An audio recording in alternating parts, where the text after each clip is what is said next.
Yes, ma'am.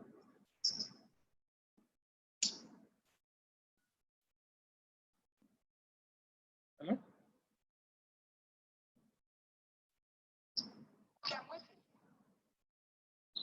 I can't see you here.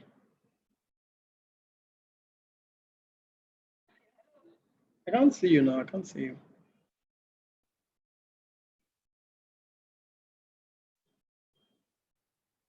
Hello? I can't see your invitation.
Waiting for them to set up the audio.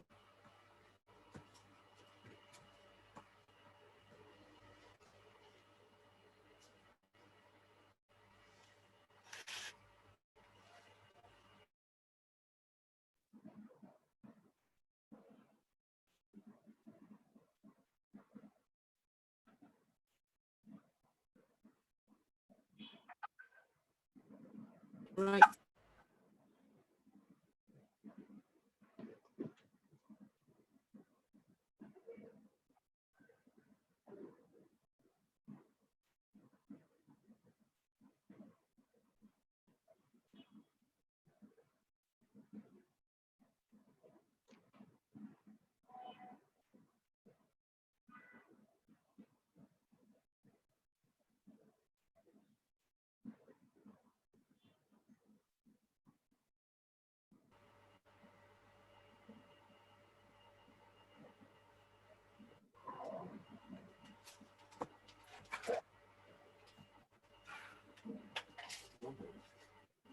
Mm.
Your network is hanging. Can you go to a better place where there is a better network? Then when you come in, try to try to speak. Let me hear you clearly. Yeah, not like you speak for like maybe like 30 seconds. Let me know that there's no break here.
Mr. Kayode, can you hear me? Good afternoon, ma'am. Good afternoon, Mr. Kayode. Can you hear me, please? And can you I hear can me hear you clearly? clearly. Yes. Okay. Thank you very much. Yeah. Just We need to also confirm from APPO Secretariat if their mic is working well. Can we talk to them okay. to unmute themselves so that could hear them speak. Yeah, I can imagine like in Shekara Bomana, the matching physical cabinets who Hello? Okay, I think I can hear the Secretary General speaking. Just hold on a second. Let me just get through to his assistant. Just hold on a second. I'm trying to get through to his assistant. I heard him speak, but the voice is so faint. So maybe if we can. Yes, let me get to them. Just give me a second. Who's it?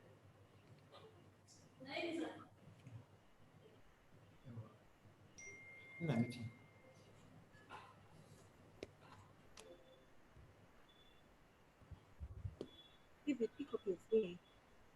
Hello, sir. Please, we can hear you. You're actually online now, but your voice is really faint. So the technical guy said I should call so you could help on your audio to enable us to hear you clearly. And we can't see the Secretary General on video.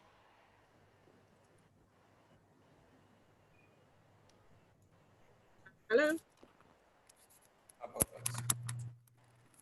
Okay, fantastic, fantastic. So just hold on a second. Let me confirm with Mr. Kayode that I can see.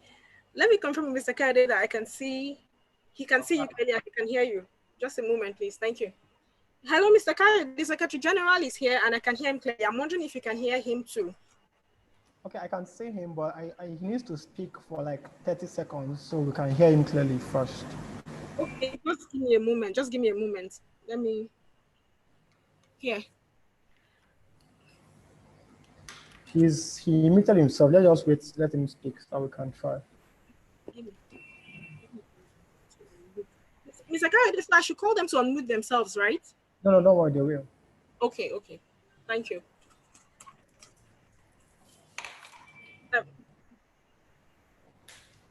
Good afternoon, Mr. Eric Stam.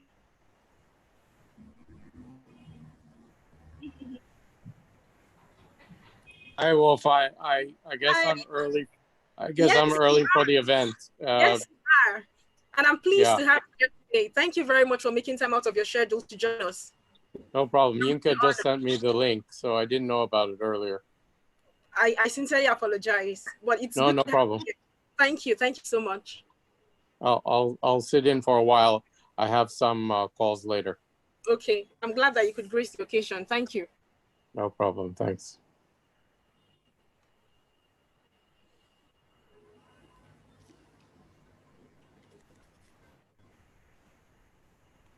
Hello?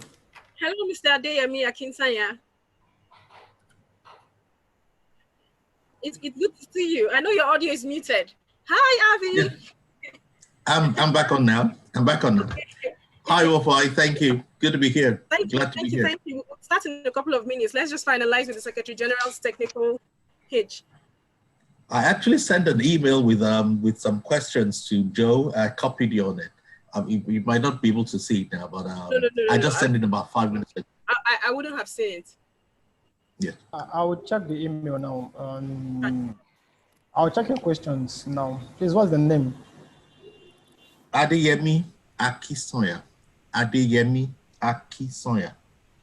It was sent to joe.preston@finmagazine.com. I also covered Wofai somewhere. Dr. I didn't get that email. You didn't get it? Can we just be sure that the Secretary General's audio and video is working? Everything is perfect from here. Okay. Can you hear me? Wofai, can you hear me? Okay, I can hear you clearly. Good morning, SG. Thank you very much. I'm glad you could make time out of your very busy schedule to join us. I'm immensely honored. Thank you. You're most welcome. Thank you. He needs to speak a little louder so that we can hear him clearly. Just in case. Okay. SG. Noted. Okay. Noted. Thank you. Well, if you didn't get my email, is there another email address I could send it to? I could forward it immediately. You can send your questions to the chat room now. Okay. You know, the chat room is when you click the third button on your Zoom. You see the chat room there, just send your questions there. I'll forward it to Wofai immediately. Or I can forward it to the SG directly. Mr. Femi, I need to say hello to you real quick. Good afternoon. I know it's 8 a.m. in Houston. It's good to have you join us. Mr. Kayode, can I just say hello to Mr. Femi real quick? Yeah, he needs to unmute his something.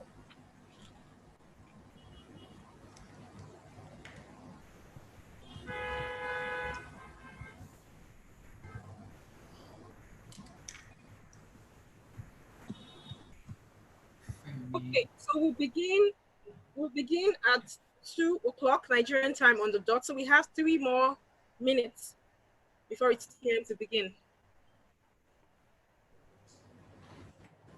Mr. Kayode, please let me know if there's anything else.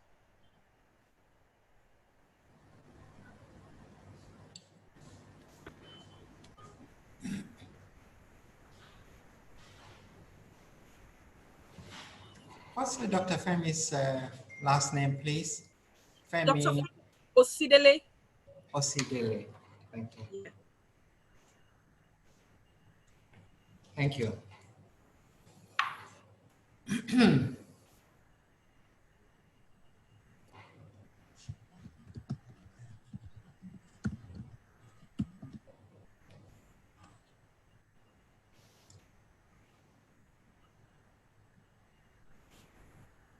Okay.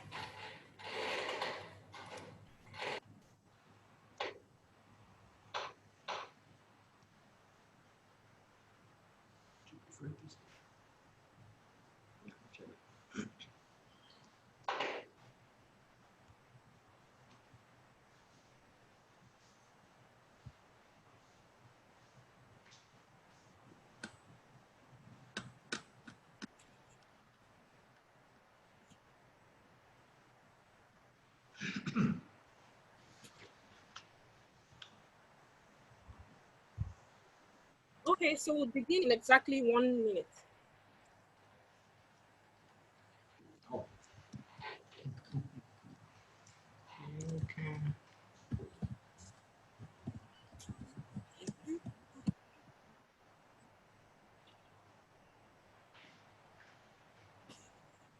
Mm.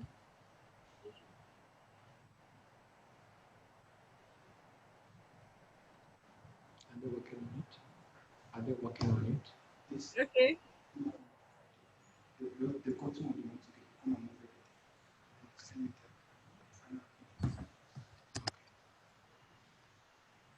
Okay, so lights, cameras, and action. Okay.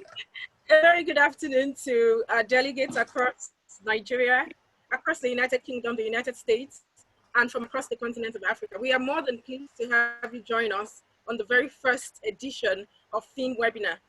Foreign Investment Network is actually a global consulting firm based in the United Kingdom, and we are charged with the mandate of facilitating foreign direct investment in the oil and gas sector, speaking about the upstream sector, midstream sector, downstream sector, petroleum industry in Africa. Now, it is no doubt and of no emphasis that in the previous years and in the past couple of months, there's been great slump in oil prices. This has been occasioned by, the decline in demand for energy commodities across the world and of course across the continent of Africa, as well as OPEC's meeting, which was actually held on the 12th day of April 2020. There was a call for the global oil production to be cut down by more than 10 million barrels per day. And this affected oil and gas industries across the continent immensely. Now, oil and gas industries are globally hit, and they are hit in different ways. Say, budding oil and gas industries are hit differently from oil and gas industries that have been in existence for quite a long time. I'm talking about traditional industries that are well integrated in the sector. Now, the question is, could organizational bodies, speaking about OPEC, could other organizational bodies like APPO, sovereign wealth funds, and of course, ministries of petroleum in different countries across the continent of Africa cushion these very great effects that the petroleum industry is actually feeling at the moment? As a matter of fact, we have been very fit to speak with a policymaker, someone who has been charged with the mandate of sustaining and developing the continent's hydrocarbon, oil and gas resources over the years. He was the former governor of Nigeria to OPEC. He was actually a special advisor to 4 different ministers of petroleum resources to the Federal Republic of Nigeria. He was equally the former General Managing Director of the NNPC, speaking about international energy relations. Very distinguished delegates, I'm pleased to make welcome our very first speaker. He is none other than the current Secretary General of the African Petroleum Producers Organization, APPO. He is Dr. Omar Farouk. Thank you very much, Wofai. Thank you. I'm pleased to have you join us, and we're happy to have you here.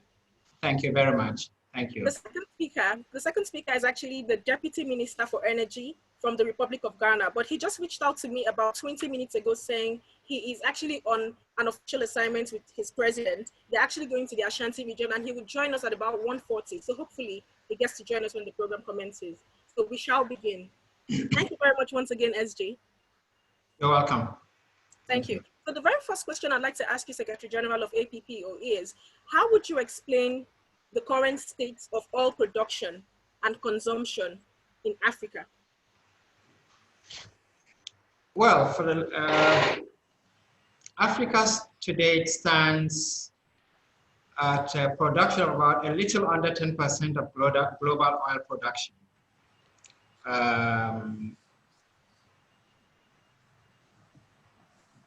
We are not, I would say, well, so many countries in Africa today are also finding oil. The challenge we have on the continent today is that while a number of our countries are finding oil, and we are rising from 7% to 9%, getting to 10%,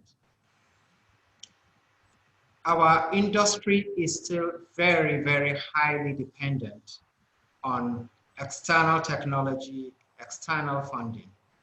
Hardly do we have on the African continent any country that can today tell you that it is running its oil industry. It has 70, 80% of, it has control. No, we don't. Even Nigeria, that today kind of leads Africa in the oil industry, cannot boast of that. We rely on international oil companies, we rely on international finance, and so on. And I believe that if we really want to make progress in Africa, and we have no choice but to make progress, because the circumstances around the world are changing. We just saw what COVID did to us, and is still doing. But more importantly, what COP21 is going to do to Africa, to the African oil and gas industry. Many of our leaders went to Paris and signed off on COP21. Although to many people who went to Paris and signed these things, especially African countries whose economies are highly dependent on oil revenue, like Nigeria, 80, 90% of foreign exchange comes from oil. And a large chunk of government's money really comes from oil, because it's not just what you get in terms of royalty or taxes, but even your economy is all by oil. So if there is problem with that sector, automatically it will affect everything else. Now, when you have a situation like this, and you go and sign a document that says that in 2020, remember this was signed in 2015, global greenhouse emissions are going to be cut by 20% by 2020, and renewables are going to be increased by 20% compared to 2015 levels. You are indirectly telling, signing a document that tells you that, look, you will go back, look for foreign investors to come and invest in your industry, and they will ask, is there going to be a market for this oil? Because in the next 10, 15 years, you risk making investments that and produce oil that may not find a market. Not because there isn't need for energy, but because the developed world has decided that it is high time we left hydrocarbons for renewables. Now, the challenge, we believe in environmentalism, we believe in renewable energy, etc. But the question at the moment for Africa is, are we really going to sacrifice our people by denying them energy because the world has said that we cannot use hydrocarbons, we shall use renewables? A lot of countries, like I said, are finding hydrocarbons. But I think, or what Apple strongly believes, is that if hydrocarbons were essentially found in the developed world, Europe and America, but for this problem that was created from the 1970s about energy security to America as a result of Arab OPEC's embargo, I think this issue wouldn't have taken the level it has taken today. Talk about environment, believe me, there's a lot of politics in it. Our concern today in Africa is a lot of African countries are finding oil. Yes. At the same time, COP21 says that we are, as a global body, going to discourage investments in oil. Yes. We are going to discourage the use of hydrocarbons, and we are going to encourage the use of renewables. Now, the technology for renewables, we don't have them. Even the technology for oil, we are still dependent on the external world, Europe and America, for them. What we have been talking about in Apple in the last year is that, look, you have to wean yourselves away from dependence on Western technology for oil and also their finances.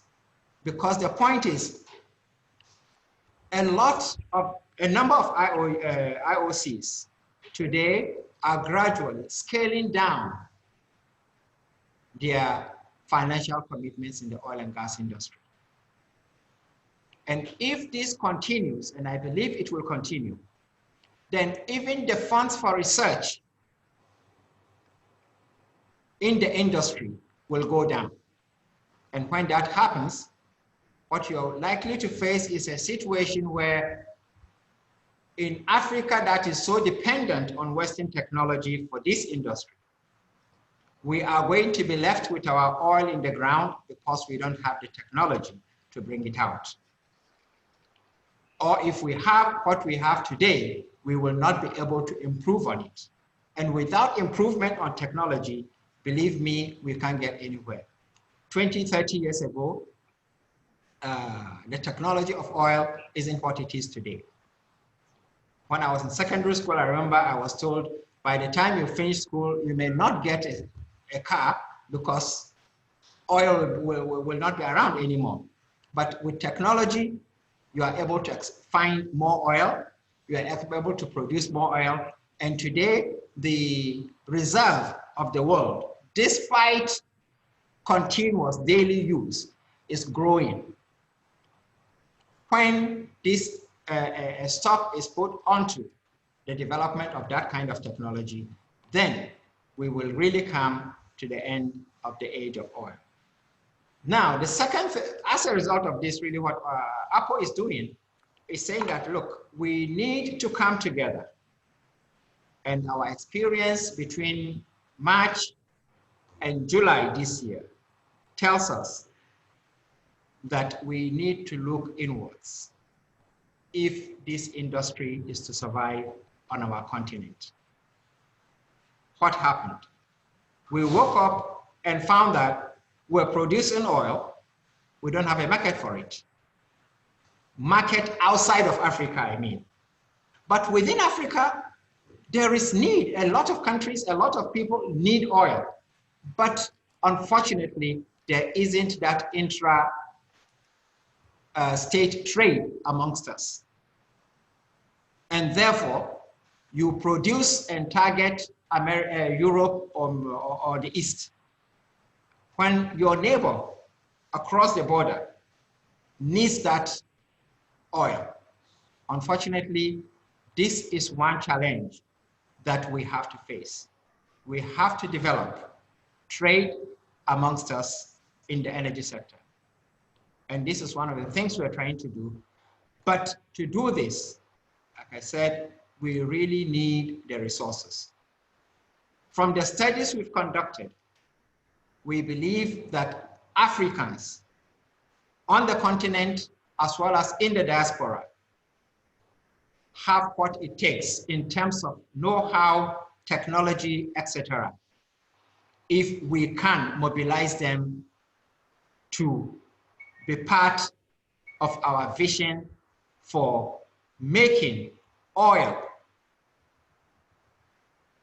to stay longer than what it's going to stay if we don't. The point I'm making is the whole idea of dropping or doing away with hydrocarbons is hinged on greenhouse gas effects, environment.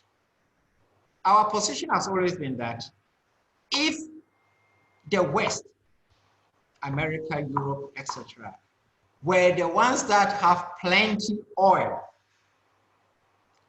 they are more likely to focus on developing the technology that will make oil environmentally more friendly, such that the issue of GHG will not be so critical to the environmental discourse.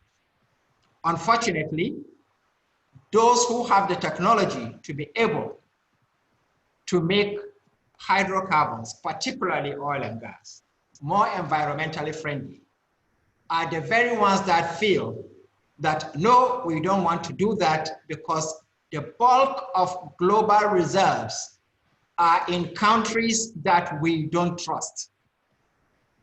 We don't trust to give our energy security to these countries. Therefore, it is better for us to develop, to do away with it and develop something that is in our control. You mentioned at the beginning that I worked in OPEC. That's correct. I recall in OPEC in 2002, 2003, 2004. In that period, in OPEC, they had what they call a price band. If the price of oil is below $22, then it's considered very low.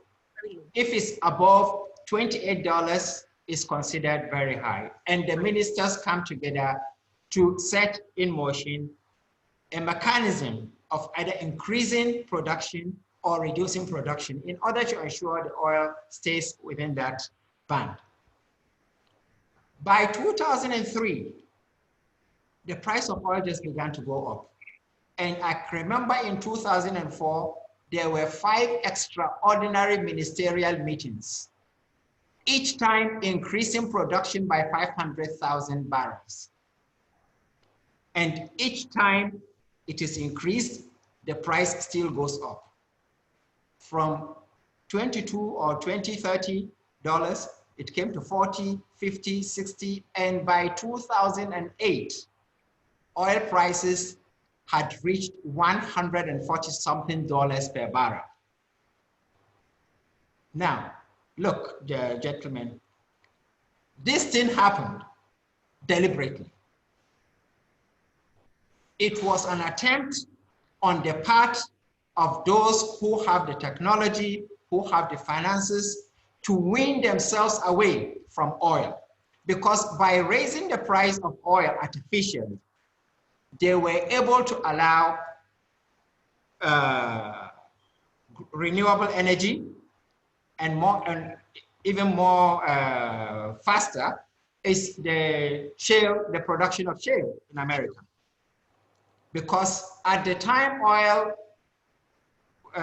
was $20 to $30 per barrel, there was no way shale production could be an issue. So it was deliberately done. And we felt at that time we're good, we're earning. Unfortunately, most African countries didn't save for the rainy day, didn't invest that excess funds to a day beyond oil. And this is the challenge we are facing on the continent today. And one of the things we're trying to do now, we have realized that the industry is very, very capital intensive and also highly technologically driven. As a result of this, we have also realized that African countries, the way we are, no one African country, including Nigeria, can muster all the resources it needs to really make its oil industry great. Therefore, Apple is bringing these countries together to build infrastructure that cut across countries.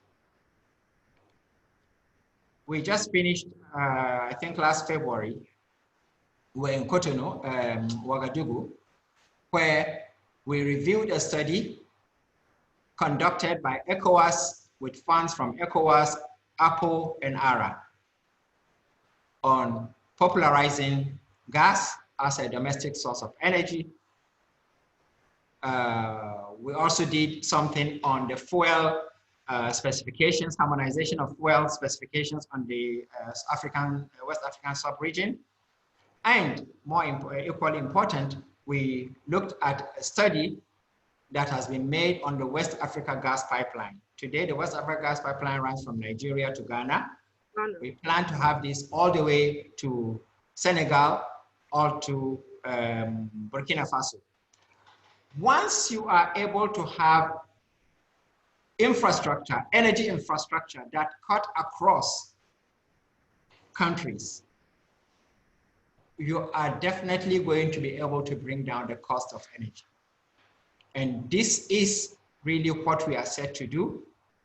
We have floated the Africa Energy Investment Corporation. We've had a fund in the past for the last 30 years.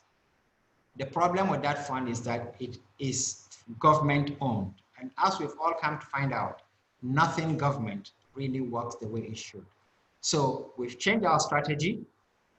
Government will still have some money in it, but it is essentially going to be private sector led. And we are looking at some billions of dollars investment, not to do the business of oil, but to assist, because really $1-2 billion dollars cannot take us anywhere. But if you do have that kind of money, you will be able to use it as a lever to raise the right funds you need for the infrastructure you need for the continent. Okay, Secretary General, you've spoken exclusively, you've talked about infrastructure, you've talked about local content, indigenizing the sector. I'm glad that Ab is here. You've talked about renewable energy. I'm glad Penny is here. And then you've also mentioned that it is very key for us to be able to raise funds and not just raising funds for projects across the African oil and gas sector. That's not enough. But the quick question I want to pose to you is, when we're looking at a wholly multilateral solution for all the countries in Africa across the sector, because I mean the focus for today is the roles of African producers in the context of global oil production and consumption. We cannot be comparing a country like Senegal that produces less than 20 barrels of oil per day to a country like Nigeria that produces more than 1.5 million barrels of oil per day. So I think, in my own opinion, to a reasonable extent, I would feel like the opportunities present in Senegal would be a bit different from the opportunities present in Nigeria. To sum this up in a simple sentence, I would say Libya, Algeria, Angola, Egypt, and Nigeria accounts for more than 90% of the total oil reserve for Africa. And then APPO is charged with the mandates for these countries, all 5 countries who account for more than 90% of oil reserves in Africa, as well as so many other countries, Mauritania, Chad, Benin Republic. So in your perspective, if you're looking at oil production in Africa in a holistic solution, in a holistic view, what would be your recommendations, short-term and long-term? And like I did say, a Senegal who produces less than 20,000 barrels per day cannot be compared to a Nigeria that produces 1.5 million barrels per day. So what's your holistic approach?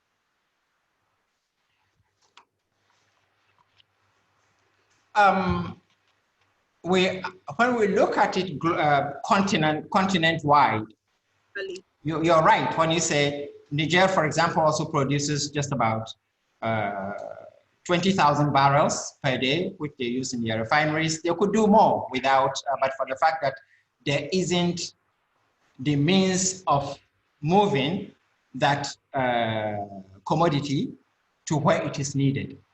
Now, the question is, I don't think how much you produce, whether you produce 2 point something million like Nigeria or you produce 20,000 barrels, is the critical thing. The key thing is to have the infrastructure that will allow places that have excess oil to move it to places that need it. And when you do that, then you build a market. You build a continental market. Our objective is not to sit and produce oil for export to outside of the African continent. And this is exactly what is happening today. 90% or more of what we produce goes out because we don't have the refineries that refine these things. A country like Niger, like I just mentioned, 20,000 barrels, they can go 100,000, 50,000, but they are unable to because there isn't the infrastructure. If Nigeria is to build or work with them to have a pipeline from where they produce oil to Nigeria or Chad or Mali, then these places that do not have oil and need it will be able to make Niger to produce more than what's producing today. The challenge, I think, is not even in the quantity being produced. Many of them can produce more than what they are producing today if they have the finances, if they have the other resources like the technology. Okay. And today, on the African continent, like you rightly said, there are countries that have really gone very far. Nigeria is one. Algeria is another, in terms of technology of oil. And but unfortunately, instead of other countries that are just finding oil on the African continent to look up to these countries for partnership, they look outside the continent. And therefore, when you produce or when you make a find, the first thing you ask is, where will I get the money to lay the pipeline from the interior to the sea so that we can export it? It may take you 2,000 or 3,000 kilometers to get to the sea. Whereas if you're just to go across to the other country, up next to you, it's just 300 kilometers, 10% of the distance that you're going to cover. If we work on building a solid market, trade between us, I think most of the challenges that we are going to face will not come up. Okay, Secretary General, let me be a bit more emphatic. Since you've spoken about intra-African trade and collaboration, within the oil sector in Africa, we're not necessarily looking to produce millions and billions of barrels of oil in Africa. We're looking rather to export to countries who are not able to produce as much as other countries who are able to produce if we have the right infrastructure. Now, the question is, when we look at different sectors in Nigeria, speaking about agriculture, speaking about technology, finance, to name a few, infrastructure has always been a huge challenge. Nigeria lacks a lot of connectivity, whether you're talking about rails, whether you're talking about roads, whether you're talking about technology, you mentioned pipelines, refineries. Infrastructure has always been a huge challenge. Now, how can we possibly enhance intra-African collaboration in the oil sector if we don't get infrastructure fixed? And now, to a reasonable extent, Nigeria, who is taking the lead in oil production in Africa, our infrastructure, the infrastructural decay is way beyond limits. I can't begin to account for the infrastructural decay in Nigeria. I mean, we're doing very well, but we're not there yet. So in your own perspective, what would be your recommendations? Are we seeking aid from sovereign wealth funds? Are we seeking aid from the international community? Can Africa collaborate within itself to raise the kinds of infrastructure that it needs? Are we at that point yet? Look, our countries have become very dependent on the international community for all sorts of aids. For so long, we have developed our oil industry on the back of the support of the international community. Unfortunately, that time is fast coming to an end. Like I said, COP21 has set in motion a process of making it impossible for investors in the West to come to help you with infrastructure energy infrastructure related to oil and hydrocarbons. They will come and put up infrastructure on renewables. I doubt very much if they will have the same enthusiasm to come and put up infrastructure on oil and gas and other hydrocarbons. So the critical thing is, we are looking at when we can get support, we should go for it. Why we know that that support is not going to come. Okay. Not because private investors do not want to come, but because there are policies in their countries that makes it impossible for them to make that kind of investment. Then it behoves on us, knowing very well that we have these resources in the ground, and if we don't do anything about it, it will remain there while our people remain without energy. So we want to work as a continent on developing the infrastructure that will help us bring out this energy in order to fight the big energy poverty that we have on our continent. Like I said, we can go out. If you go out now with programs or proposals on renewable energy, I can guarantee you, you'll have good listening ears from many international donors, organizations, and governments. If you go out with a proposal on oil, I guarantee you, you will have a big persuasion to do in order to get anybody to agree to invest in that project today.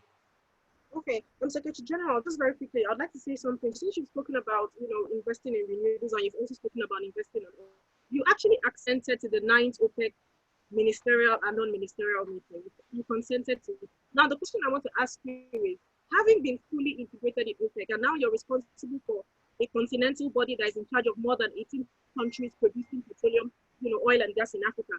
Now, if the policies from this country were to be put forward for investment, let's say for international oil and for IOC and other international bodies, how would you say these policies should be crafted? Because we're looking at all of this from the policy side. So if we were to attract investment into the renewable energy or the energy sector, away from the oil, away from hydrocarbons, how are we supposed to draft and present our policy, continentally for different countries across the country?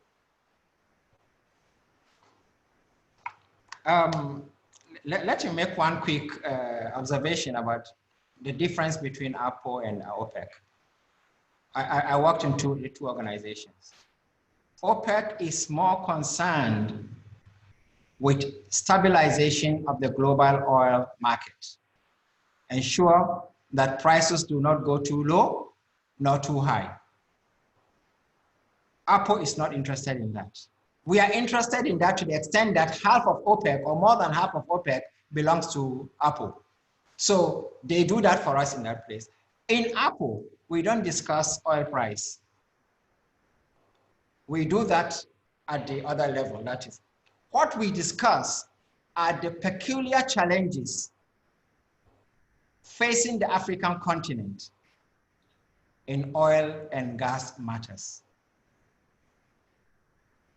I am not sure really if, like I said earlier about investment and going out looking for funds for investment. If we are to write two proposals, I write one on hydrocarbons, you write on renewables, and we go to the global international financial institutions. the chances of your getting your proposal accepted is 90%. Mine is just 10%. And that is why we believe that since we are not likely to get funds from outside, we should see what we can do and raise what we can from here and put up the infrastructure that we need. Our concern, you mentioned a lot about decaying infrastructure on the African continent, etc. Yes, it exists. But we are all more concerned about energy infrastructure. And the energy infrastructure is such that once you are able to do one solid thing across from, say, Senegal, all the way there, from the west, all to Cameroon, down and up to Egypt, South Africa, and leave the countries to tap from the major infrastructure, the pipelines that you've done, if whether it's for oil or for gas or whatever. I think we have the resources. We can raise the resources internally to do the small investment needed to provide energy to our people. What we cannot do alone is major projects that cut across the continent. Okay, fantastic. So at this point in time, I think I'll give the platform to a few people who would have questions. I think I see a question from Ms. Avi K. Naha, and I think Mr. Adeyemi Akinsanya also has a question. So I think I'll begin with Avi K. Naha. Avi, you said you have a question. Please, you could put a question forward to the SG. I do. Thank you very much. My name is Avi Naha. I'm a contract specialist from London. I will be mobilizing and moving to Nigeria towards the end of the year. I have a question regarding local content and in-country development. We do know that there's a huge emphasis for IOCs and international companies that come into Africa for development, upstream or downstream work, to submit proposals aligned with local content quotas.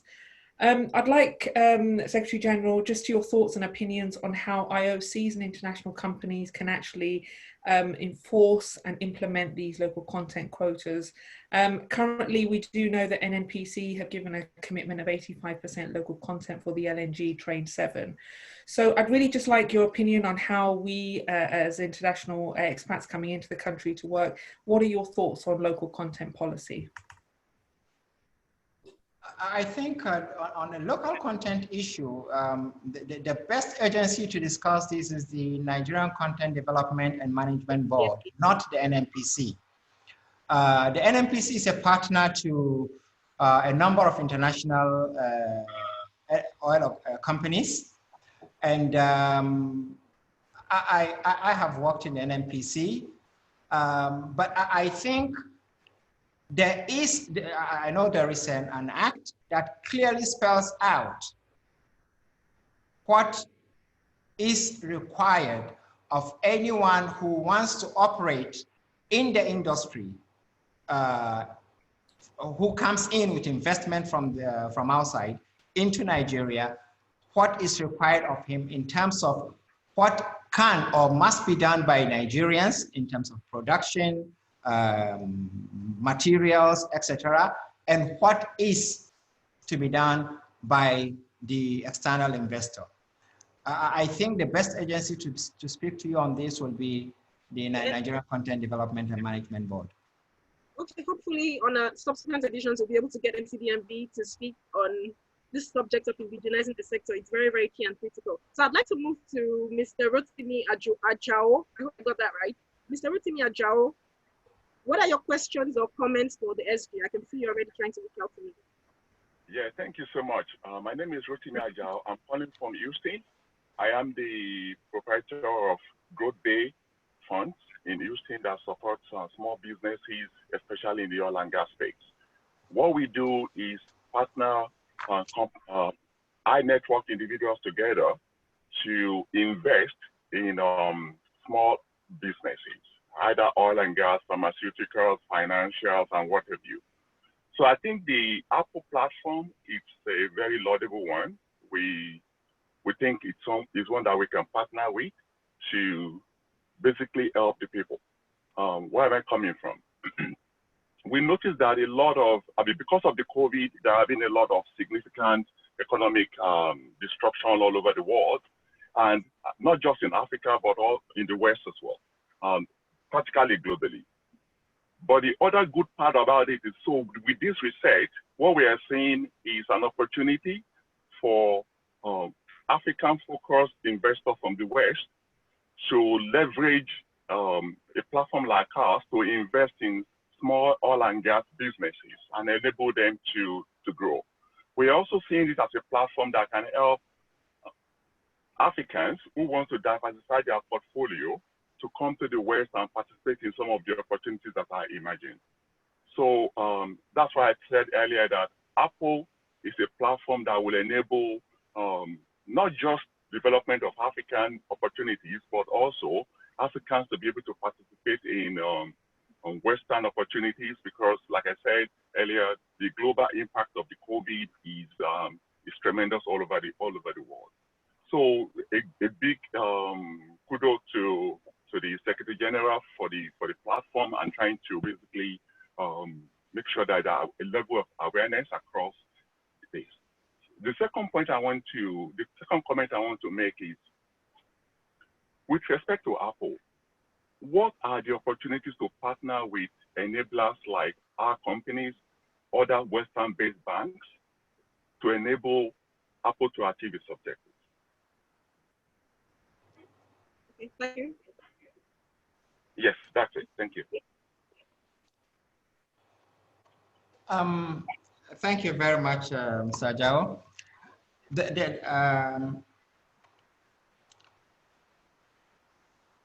On the second part of your question, we have the Africa Energy Investment Corporation. It is the financial arm of the African Petroleum Producers Organization. Like I mentioned earlier, this is a financial institution that has existed since 1994. It used to be called APA Fund, but we did a major reform and changed it to Africa Energy Investment Corporation. And in the past, it was 100% subscribed by member countries. The reality today tells us that doesn't work. And we have therefore decided that member countries' governments will take minority share and the vast majority will be privately owned.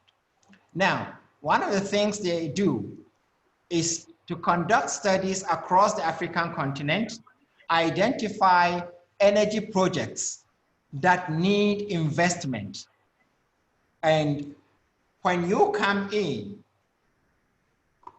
with your proposal that, look, we want to come to Africa and invest in the industry, they will be able to tell you that, look, this is what we have in North Africa, in East Africa, in South Africa, etc. We can partner with you. We can advise you. You can go alone if you like, but this is what is on the ground. That is in terms of investment and partnership. The second part of your question has to do with enabling how can we, as an organization, create the kind of enabling environment that will allow foreign investors to come in, put their money, and get some good returns. That's precisely what we are working on now, ensuring that we create an environment of transparency in the industry. Unfortunately, the oil industry, whether in Africa or in Europe or anywhere, the general perception about it is that it's a murky industry. And this is what we are really working hard to ensure that at least on the African continent, when you come to us in Apple, you can see clearly that these are the steps, and you can get anyone to go and verify it for you. You are satisfied, you are convinced, then you put your money where you want there. But basically what I'm saying is there are projects that we can help you, we can identify and bring to our attention. And depending on how much you are ready to invest, we'll be able to advise you on where you should put your money. Thank you very much, SJ. Thank you very much for providing that explicit clarification. At this juncture, I'd also like to state very quickly that we also have Ambassador Akin Fayomi. He's been Nigeria's representative and ambassador to various countries in the world. And of course, he has a question for the SJ, although he asked me to forward the question to the SJ. But Honorable Ambassador, I think it would be best if you forward the question to him yourself, please. Thank you very much. Ambassador Akin Fayomi.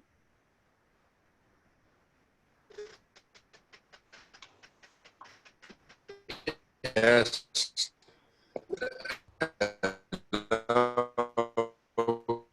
Okay. I think we'll just move on to the next delegate. I would come back to Ambassador Akin once his audio connectivity is sorted out. So I'll move to Tunji Awonusi. Mr. Tunji Awonusi has a comment for the SJ.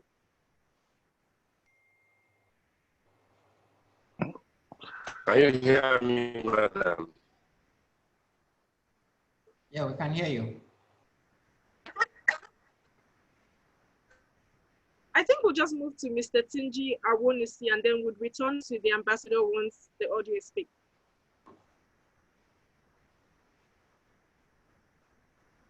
We can proceed with Mr. Tunji Awonusi's question, please.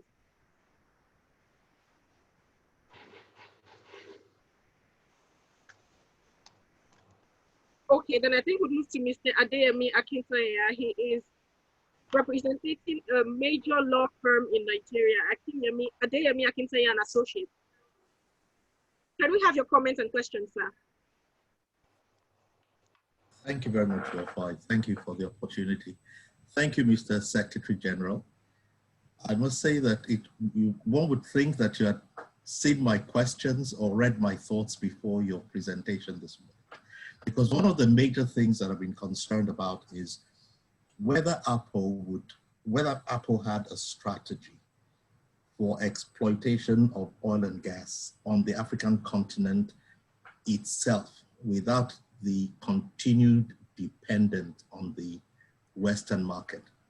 There's a general presumption all the time that the investments in oil and gas on this continent assume the developed world as the main, if not the only market. And they expect that that what we do goes out there. And the result of that, which are very clearly pointed out, is that we are controlled by also their policies. So for example, now we are having a situation where we're being controlled by things like concerns for green gas emissions. I believe that we need to have a paradigm shift. We are never going to produce enough at the moment or use in sufficient quantities on this African continent as to really impact the greenhouse emissions. I believe that I've looked at the statistics, and I find that we are being led along by the level of usage in the developed world, and that is doing us a disfavor. And I totally agree with you that we need to begin to wean ourselves away from Western technology and away from Western sources of finance. And in that view, I'll say this, there's a need to progress from just the ideas into strategy. For long enough, we have been saying that the African continent itself should be a market. And indeed it is. It's big enough, it's sufficient. And I'm glad to see projects, or the possibility of projects of oil being piped not down to the coast for export, but being piped across Africa into other African countries where they can be used for development. I'll say this, is Africa, do you believe that Africa is ready to abandon fossil fuels? The Western world is already thinking of backing down. I mean, we've been told that by 2030, 2040, 95% of motor vehicles, for example, will be running on natural gas or on other such renewables. But quite frankly, on the African continent, are we ready to abandon fossils? Are we really ready? And what are we doing to ensure that we are not rushed at their own pace, which may not be optimal for Africa? The second question, which I'd like you to consider, Mr. Secretary General, sir, is in terms of our strategy, even for developing our oil and gas. Many African countries have inherited the old contracts which the IOCs brought onto the continent years ago. Yes, we have brought in local content, we've done indigenization, but we find that essentially the same philosophy is being applied in doing this thing, so that even when we talk of marginal fields operations, when we talk of encouraging indigenous, it's still almost like a beggar period. What is Apple doing or is able to do to cause a change in direction in the way we think towards the exploitation of our resources? And finally, sir, if I may ask this, I know that the objectives of OPEC and Apple are slightly different, but is there any wisdom, in your opinion, of Apple being a collective body and being a collective member on behalf of the continent in OPEC, rather than having so many different individual African countries who may be easily subject to manipulation in their quiet corners? Thank you very much, sir. Thank you, Wofai. Pleasure. Thank you very much. Two questions. Is Africa ready to abandon fossil fuels? We are not. We are not. Because if we attempt to do that, we are going to put our people in dire straits. If we go the way COP21 is asking us to go, we will abandon our oil and go for renewable energy, and we will be 90% or more dependent on imported energy. Even as we are, people do not have energy. We are the continent with the largest number or proportion of people without modern energy. And we can't continue that way. So we are not ready, and we should work on developing the technology that will mitigate the carbon footprints of oil, which we have in abundance. The technology exists. Quite a number of technologies exist. CCS is one. Unfortunately, those who can help develop and popularize these technologies will not do it because it is not in their interest. The second question, and unfortunately, like I said, a number of our leaders have gone and signed this document. Although it says non-binding, believe me, like our history has shown, we have signed many things thinking that it's not binding, and with time it becomes binding. Now, on the inherited contracts, I think a number of African countries have come to the realization that the contracts they signed with international oil companies in the 50s and 60s and 70s when they found oil, okay, are not favorable to them today. At that time, they were desperate. A very good example really is our neighbor up north. that was not in the 60s or 70s, no, it's fairly recent. And we've always said to our member countries and to African countries that are exploring oil, come, we have done a study on the oil industry in Africa. You need it before you begin to go and start negotiation with any external bodies, so that you learn from the mistakes of your colleagues on the continent. Now, luckily, the PIB in Nigeria is taking care of most of these concerns that you are bringing up. To answer your question on the contracts, for example, the terms that are unfavorable. In 1968, OPEC was able to get the United Nations to pass a resolution on the rights of nations to the resources that is on their ground and in their ground. On the basis of that, OPEC directed its member countries to make sure that they go back and take control of the oil industry in their countries.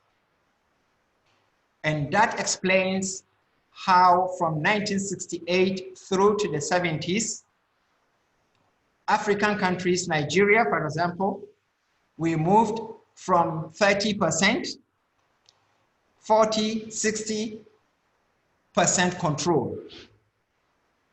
In Saudi Arabia, in Kuwait, and other countries, they did similar thing, some even much higher. Before then, we were just sitting down, they give us royalty, they give us tax, but we didn't have control. It is what they tell you they have produced that you work on. But when OPEC took that decision and directed its member countries to take full control of their resources, it was from that time that we began to know actually what are we producing.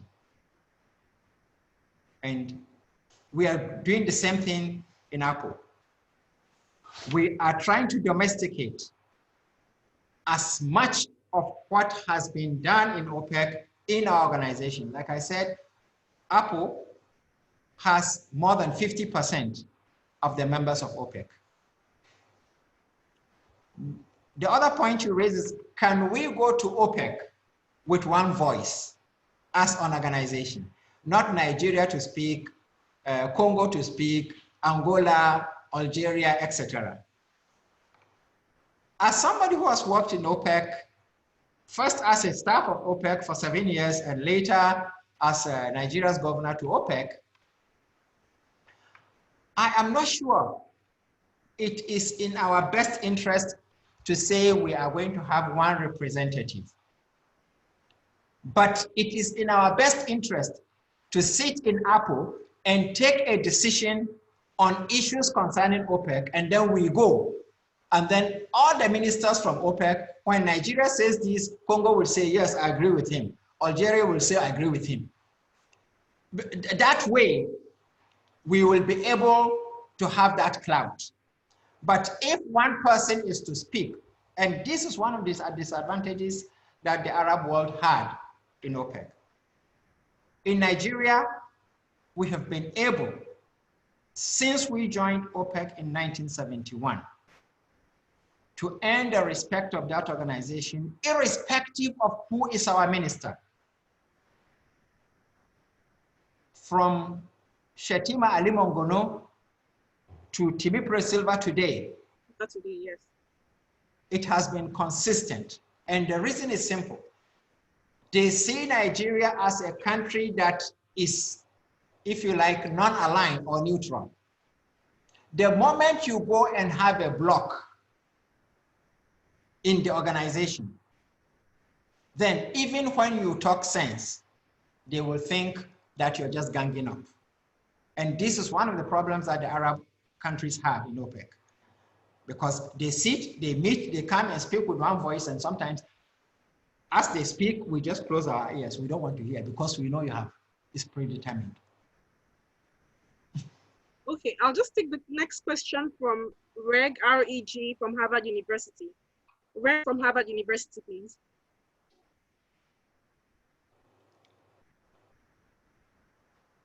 Reg, R-E-G, from Harvard University. I think while she's still getting ready, we'll take another question from Anna Albuquerque. She's from Portugal. It's good to have you join us, ma'am. I'm glad you could make time out to join us, please. So the podium to Anna Albuquerque from Portugal. Thank you. Hello, good afternoon. I'm happy to join you. Thank you very much. I have a question for you, please. How has Apple been able to survive with this COVID problem? And what does the future hold for the African petroleum countries, and how are you sustained? Is it by subscription? Thank you very much, Anna. You're welcome. I will start with the easiest question. Yes, by subscription. Member countries make contribution just like they do in OPEC and GCF and IEF, etc. As an intergovernmental energy organization, member countries subscribe and they pay, they contribute to the annual budget of the organization. As to how we survived COVID-19, I think it differed between those countries that have oil and those that do not have. In fact, I could say that those that have even suffered more than those countries that didn't have. Because those that didn't have, they never budgeted with oil. The only thing is they had serious problems with other things. But those countries that have oil, especially in Africa, that export 70, 80, 99% of their oil, when the price of oil crashed as a result of lack of demand, automatically it affected their budgets. As you know, a number of our countries, Apple member countries, revised their budgets downwards. When COVID started, before COVID, it was expected that on the African continent, we'll have about 3.4% GDP growth. The set-in of COVID, it was revised to minus 1.1% negative growth to maybe 0.8% at best. This was sometime in February. By April, it has gotten worse. We were looking at over 3% to 7%. So the point is, it all depended on how much you have been able to save as a country in terms of foreign reserves you have, and how disciplined government is in its expenditure. From the look of things, we have gotten out of the danger zone. Oil price today is about $40 per barrel, 40 for WTI and 42 for Brent. During the COVID, it was, if you remember, negative. Come and take oil. We'll give you money to take oil. So we don't pray to go back there. And I think we are out of the danger zone so far. And we don't expect anything bad. Luckily for us, OPEC and the Declaration of Cooperation countries, about 20 of them, did the right thing at the right time by agreeing to cut production by nearly 10 million barrels a day. Thank you very much, Secretary General of APPO. The next question will be taken by Dr. Femi Oside. He is a renewable expert from Houston, Texas. Thank you very much, Dr. Femi Oside. I'm glad you could join us. A question, please. All right. Thank you so much, Wofai. And can you all hear me? Yes. I can hear you. Great, great, thank you. Well, this has been a very interesting discussion and conversation. I'm glad I was part of this. I am part of this. And just a quick point of correction. I'm close to Houston, but I'm actually in San Antonio. It's about 3 hours away. But we are both sort of, in a sense, north of one of the largest fracking facilities, I'll say areas in the United States. So I sit very closely, very close to a hydrocarbon production zone. I also have an interest in renewable energy, as Wofai pointed out earlier. Now, I guess there's a lot to unpack from what we've discussed so far. But I want to just sort of try to sort of piggyback on what others have said, so at least we have some kind of a connected discussion. Avi spoke about local contents, and I do appreciate your response in that regard. It's one of the things that I think would be an engine for driving that needed domestic, I'll call it domestic in the African sense, participation in the energy future. But I also have to note that the Secretary General had pointed out what appears to be a competition between hydrocarbons and renewables. Again, you've said something about a 90% chance of a renewable RFP getting responses compared to a 10% chance of hydrocarbon RFPs. I have a concern about that because in a way this picture might be different where I sit, and that's understandable. In the United States, less than 10% of the primary energy use comes from renewable sources. The leaders are still petroleum, natural gas, coal. You'd be surprised if you put them all together. So, you know, the picture is different depending on where you sit. But my concern often is, as somebody who likes to consider myself an integrator, what are the opportunities you see for hydrocarbons and renewables to actually coexist, not to be in competition? We talked about carbon capture and storage. One of the things that the oil and gas industry tends to use as a way to claim that they are green, in a sense, is, yes, we're taking oil, we're taking these resources from the ground, but we're putting them back in the ground through carbon capture and sequestration and storage. Those types of integrative efforts are where we find ourselves in this transition. And so I want to know what you think from APO's perspective about what opportunities are there for this coexistence. Are there synergies that can be claimed, that can be actualized between hydrocarbon development and renewable energy development? Okay, thank you, Dr. Femi. Thank you very much, Femi. 1910. Let me, this is something, it just didn't come just off the cuff. It's something we did some study on. When I say 1910, I can tell you in the US and Europe, today, the world is talking about hydrocarbons, take it off the streets, oil, to some extent gas. But at the same time, the same European countries are talking about clean coal. You see, the point is, it is not the source of energy. It is where the source of that energy comes. If that energy is in the UK and it is bad, what can we do to make it environmentally friendly? If that energy is in Africa and it is not so good, but what can we do to put it out of the market? That's the way we see it. So I was talking about investment. And I'm saying that if you go with a proposal to America, and that proposal has to do with developing hydrocarbons in Africa, The other has to do with developing renewables in Africa. The chances are 90-10.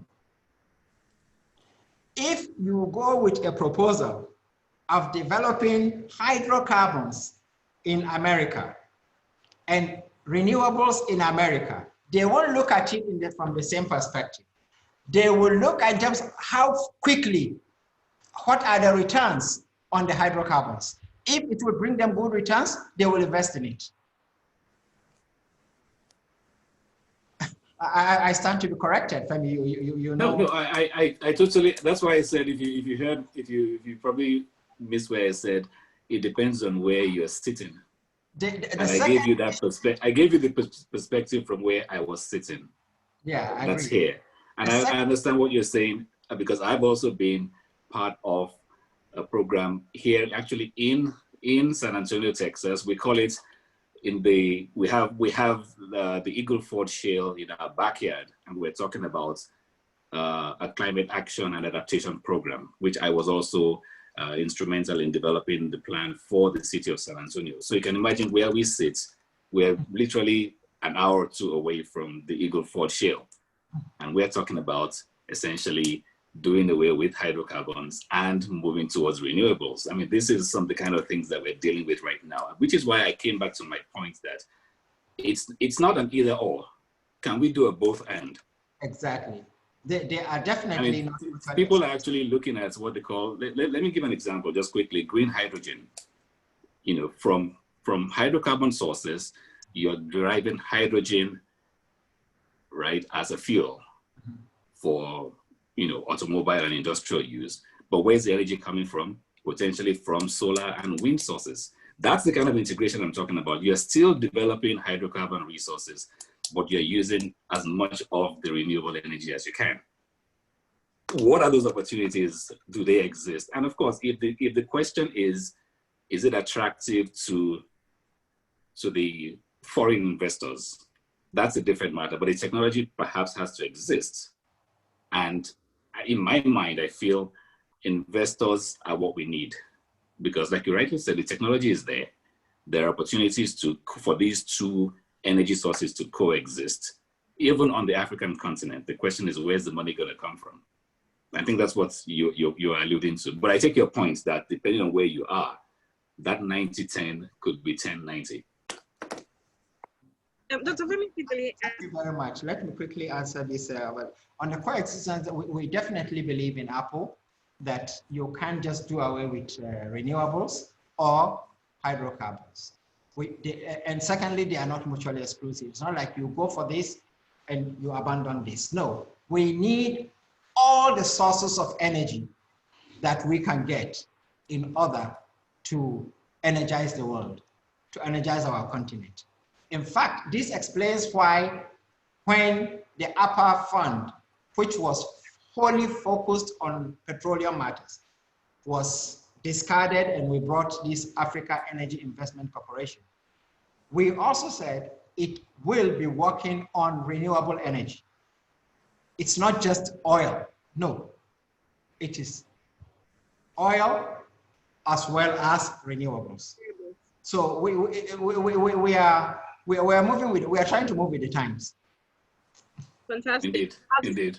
I'll just take a quick comment from Avi. Avi, you just hinted that you have another comment to make. I think you have comments for the SV, and then we'll take one more question and we'll call it a day for today's edition. So, Avi, you have the floor now, please. Can you hear me? It's just really a quick one regarding the concerns around technological developments within the oil and gas sector. Are there provisions in place and policies in place for IOCs or companies when they're entering the region to consider certain technology when they're doing upstream or downstream work? Do you think that the advancement of technology, per se, you've mentioned comes from Europe and the US? Do you believe that IOCs and international oil companies perhaps can put together some sort of strategy when they are putting together tenders and bidding work of the certain types of technology that they're considering, especially for drilling work and deep water drilling?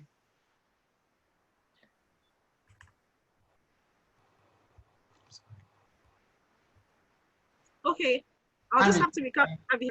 Want to summarize it for me? What she said? Okay.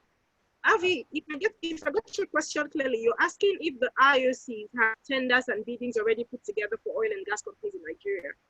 Absolutely. And my question is, you've, Secretary General, discussed the deficiencies and the issues regarding technological developments within the energy sector. So my question is, for those coming to the region wanting to work, whether it's international energy companies, renewable sector, or oil and gas companies, are there specific technology kind of advancements or proposal papers you request as part of bid submissions? You know, is there a tick box, is there a requirement, a prerequisite that companies should consider when entering the region? What are your thoughts on that? I think on this, it varies from place to place, depending on where you're going to do your exploration or your operations. Each environment has its own environmental impact assessment, and definitely wherever you go, you'll have to do this. And it is the environment that will dictate what kind of technology that you're going to use. If you use a technology that is not suitable to any environment, I think the authorities in that place will be able to advise you. It depends exactly on where you're going to do, where you're going to make your investment and where you're going to do the production or the exploration. Okay, and the question, just to elaborate further, is there policy to implement that, to make sure that IOCs and international companies are supposed to be doing what they're supposed to be doing? Is there certain policy that can drive that? As at now, I wouldn't say there is a continental-wide policy, but each African country has its own policy. We are working, like OPEC did, to coordinate the policies of our member countries on hydrocarbon matters. We haven't reached there yet. We are working on that. Thank you very much, Avi Kenaha. So I'll take a quick question from Dr. Reginald Mbawike. He's from Harvard University. Reginald, thank you so much for joining us. Thank you for having me. Thank you. I would like to comment and maybe ask a question regarding the diversification of interest now that we are in the COVID-19 era, and we're seeing that healthcare and healthcare of workers and citizenry is tantamount to the economy, the global economy, et cetera, et cetera. We over here at Harvard, we're working on a project for several years in telehealth to see how we can, mix government, private companies, as well as other interests to focus on joint ventures in things like healthcare and healthcare technology that help keep employees safe and then keep the labor force safe in general. Is that something that you might consider to have interest? Absolutely, absolutely. I mean, on issues like this, I mean, we suffered, all of us suffered during COVID, and wherever we can find support to take the good care of the health of our people, certainly, I mean, yeah. Okay, thank you. Just want to follow up in short comment. Okay, thank you very much. Secretary General, there's a question from the ambassador. So his question previously was, are there measures put in place by the African Petroleum Producers Organization to ensure that new oil producers collaborate with existing oil producers in the interest of African trade across the oil and gas sector? So are there measures put in place for existing oil producers to collaborate with intending oil producers, just to ensure that we get to boost inter-African trade? Believe me, I'm sorry, I didn't get you. Okay.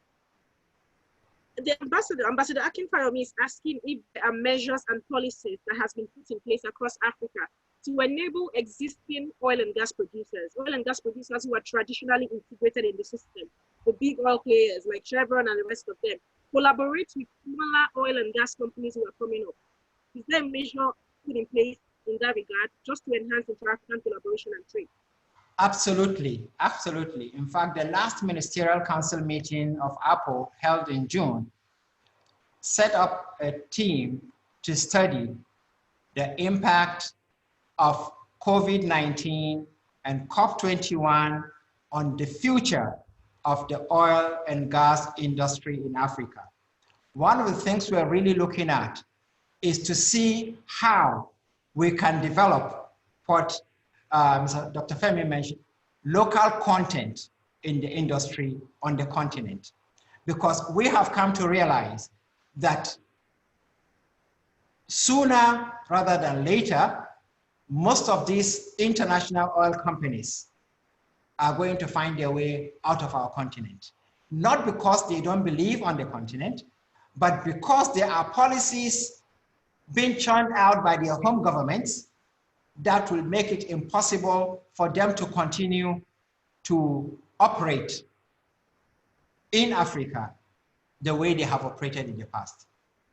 So we definitely have our eyes on working to develop for the continent. We are not against foreign, I think this has been made very clear. Anybody can come and invest in, but we know that when the chips are down, it is those on the continent that will save it when the time comes. So yeah, there is a program, we are working on it. Okay, thank you very much. Let me mention this. Okay. Apple has been in existence for the last 30 years. In the last 2.5 years, it underwent a major reform. And we are now stabilizing. Actually, we are moving back to our headquarters in Brazzaville from Nigeria, where the reforms took place. And we really want to see a different Apple from the after the reform. And we will surely see that the African oil and gas industry will be different from what it has been. Thank you.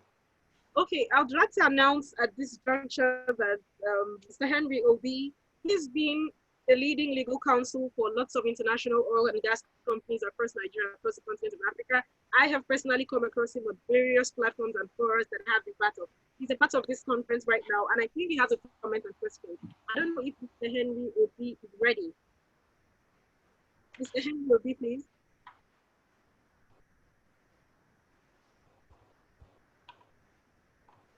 Okay, hi, good afternoon. Thank you very much for that introduction. I've only just joined, so I'm trying to get my hang on the proceedings so far. So I'll listen in. Thank you very much. I'll just run you very quickly through the topic for today. We're talking about how oil and gas producers are faring on global oil consumption and production on the international scene. And the SG has been very emphatic on the need for development of infrastructure. He has said categorically that oil production, producing oils in millions of barrels, thousands of barrels, and hundreds of barrels isn't the main focal point for the continent at this point in time. The main focal point should be how the continent can possibly develop its infrastructure to collaborate within itself. Not exactly how the continent can be exporting oil to other countries and other continents across the world. That's like a summary of what we've been talking about. And then the SG has also been very emphatic on the fact that the global community wants Africa to cut down on fossils, cut down on hydrocarbons, and focus more on renewable energy and energy itself. But does Africa necessarily have the right technology, the right infrastructure, the right technical know-how, and financial capacity to cope with that jurisdiction? So that's been a summary of all we've been talking about. So I'd like to get a comment or two from you before we call it a day on today's event. Thank you very much. Thank you. Well, I totally agree with the Secretary General on the points that he's made so far. I think there's there's an immediate need for us to develop infrastructure, be it on the refining side, be it on associated infrastructure like pipelines for distribution and so on and so forth.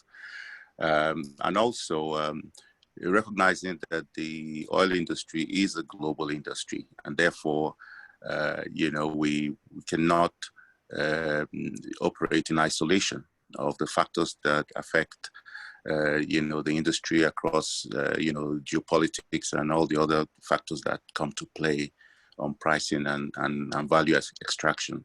I think it's important that in doing this, that we continue to make the African market as attractive to investors as we can. And going to his last point about policies being developed by host governments within Africa, it's important that we continue to operate to world-class standards.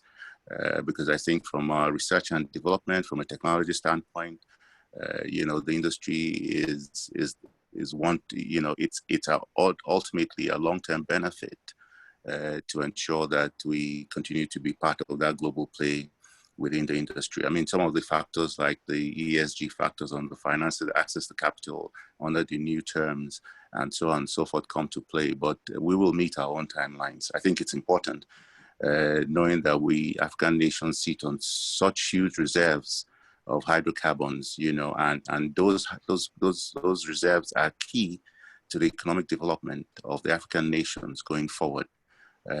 Peak oil or whatever considerations are being made along by most other parts of the industry or most other regions, it's important that Africa follows its own timelines to ensure that ultimately we get to the goal of you know, net zero carbon emissions, or you know, we're part of that energy transition play. But you know, we have to make use of what God has given us. Thank you. Thank you very much, Mr. Henry Obi. So we'll take one final comment from Mr. Adeyemi Akintanya. We'll call it a day on today's edition of the show. So, Mr. Adeyemi Akintanya. Thank you very much, Wofai, and thank you once again, Mr. Secretary General. It's been a very eye-opening discussion. I'd like to say that what is most important for us, and I see this today, that Apple is moving in that direction, is to begin to think of Africa not just as a source of materials to the Western world, but to begin to see itself as a market. And to begin to think not just of our coastlines only, because we tend to think of everything going to the coast, and that is because we are thinking export. But if we begin to think internally, we begin to think of having pipelines like the one that is going across to Niger from Nigeria and to Chad, taking oils to those places to be refined, because I believe that at the moment, even though the future of the world is renewables, the reality is that the world is miles ahead of Africa, and we should be careful not to let that pace of development hinder us. We will catch up eventually, but let us do so at our own pace. And I also want to agree with Dr. Oshidele that opportunities for integrative collaborations must continue to be there. But there are technologies which are not being made available to us here in terms of carbon emissions, carbon footprints control, which are not being made available to us because it is not conducive to the thought of the West as the market. And what we need to begin to do as Africans is to stop depending on them, well, them and us, to determine for us on the African continent what our priorities should be and what our strategic directions should be. Because the sooner we did that, the better. I'd like to say this, almost an emphasis. I do not believe that fossil fuels are as endangered for us on the African continent as it may be for the developed world, and we need to think in that paradigm and make the most of it. In fact, there may be advantages to us in that regard. That is my comment. I want to observe that the Honorable Secretary General has already indicated that the Secretariat would be, that Apple is already thinking in that direction. We're hoping that we'll be able to reach out to some of us and to make inputs to ensure that those objectives are met in the direction in which you want to do it. I believe the future is great. I don't think post-COVID any longer. I think of it as a new era. COVID just happens to have been a road marker. Thank you very much, Wofai. Thank you, Mr. Secretary General. Yes, leader of one of Nigeria's foremost law firms. Very quickly, SG, we're rounding up immediately, so I'd just like you to reiterate and emphasize on the projects APPO is working on in just 30 seconds to 1 minute. What are APPO's latest projects? What is in the pipeline? Look, I just told you that we have asked for a study to be done on the future of the industry. I've also just mentioned that we're moving to the new headquarters in Brazzaville. I assumed duty early this year. And what I want to suggest, ladies and gentlemen, is that we are going to do our best, but our best will not be good enough until each and every one of you comes in to help us. We don't believe that simply governments have all the thoughts, no. You can be private, you feel something strongly about an issue, please, the Secretariat of Apple is available to you at all times. I'll be very happy really, to receive suggestions, advice, cautions, even warnings, if you like, on the way we are going, so that together we will build a different Apple.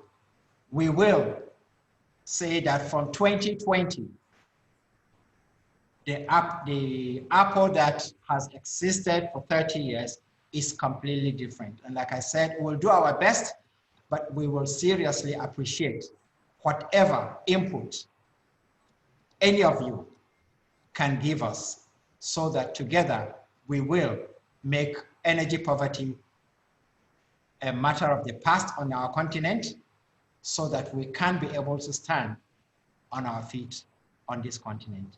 Thank you very much. Thank you very much, SJ. Very quickly, this is Yinka Fayomi, the chairman of the board of directors for Foreign Investment Network United Kingdom. Would like to take your closing remarks. You've been the lead and key sponsor for this webinar. It wouldn't have been possible without you. So would like to take a quick remark from you, please.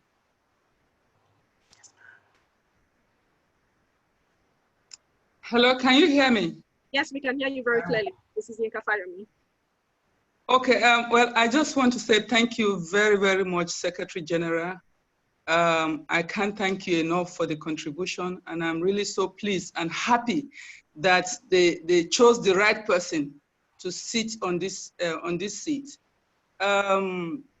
The contributors, I'm really so pleased that today I myself have been educated by your contributions, and I'm sure that our communique will go around, and we'll go around and come back to the Secretary General. Thank you all.